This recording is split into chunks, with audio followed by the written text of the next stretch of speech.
ეს არის პირველი ინსტრუმენტი, რომელიც 13-14 წლის ასაკში დავამზადე.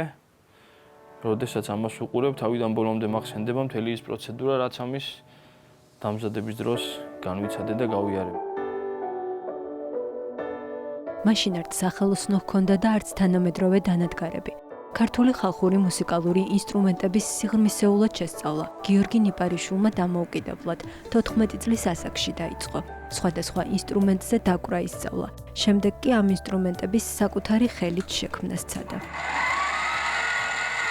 ჩემს ოჯახში მე არ მახსენდება ასეთი რაღაც, რომ ვინმეს ან დაეკრას, ან დაემზადებინოს ასეთი საკრავი. ბავშვობიდან მიყვარდა ყველაფერი ქართული სიმღერაც, ცეკვაც.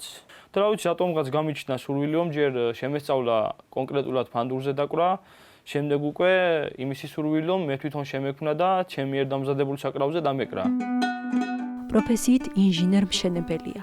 კასპში საკუთარი ხელით სახელოსნო ააშენა, სადაც ფანდურს, ჩონგურს, ქართულ გარმონს, სალამურს, ჭიანურს და სხვა ქართულ საკრავებს ამზადებს და რესტავრაციას უტარებს.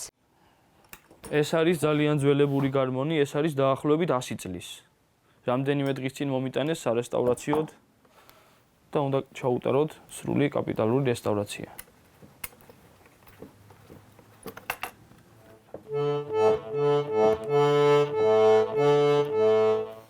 ზოგადად მუსიკალური ინსტრუმენტის შექმნა არის ძალიან რთული და ხანგრძლივი პროცესი. მე თვითონ მეტნაკლებად ყველა ინსტრუმენტზე უკრავ და ვთვლი, რომ ოსტატი, რომელიც ნებისმიერ საკრავს ამზადებს, უნდა ერკვეოდეს მის ყველანაირ დეტალში, უნდა იცოდეს მისი მუსიკალური და ვიზუალური მხარე, ჯერ ისწავლოს ამ ინსტრუმენტის ბოლომდე გამოყენება და შემდეგ უნდა ისწავლოს უკვე ამისი შექმნა. გიორგი უძველესი ქართული ინსტრუმენტების გაცოცხლებას აპირებს, რომლებიც დაკარგვის პირასაა და მათი დამამზადებელი ოსტატები ფაქტობრივად აღარ არიან. ასეთი საკრავებია მაგალითად დაირა, ჭუნირი, ჩანგი, ჩონგური ორი ტიპის.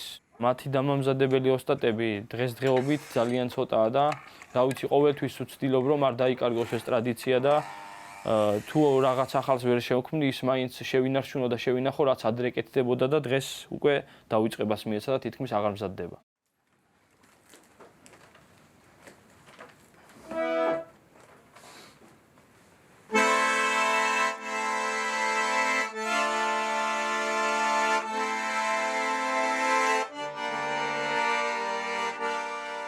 ეს პროფესია ჩემთვის ცხოვრების ძალიან დიდ ნაწილად იქცა და ერთი დღეც ვერ წარმომიდგენია, რომ მე ჩემს სახელოსნოში არ შემოვიდე და რაღაც ახალი არ შევქმნა.